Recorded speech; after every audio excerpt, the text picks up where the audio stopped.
In today's video, I'm gonna be showing you how to set up green screen for OBS webcam. First of all, prepare a green or blue backdrop behind you. Make sure it is well lit and evenly lit, avoid shadows. And don't wear clothes that are the same color as your backdrop.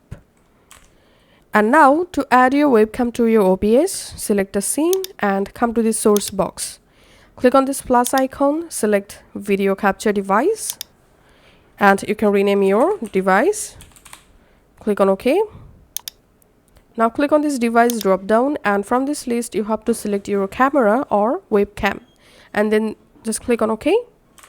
And then you see you have successfully added your webcam with your green screen. Now to remove green screen from your webcam, select the webcam source and click on filters. Click on this plus icon, select Chroma key, and here key color type, select green, and then you see you have successfully removed green screen from your webcam. Just click on close, and that's how you can actually do it.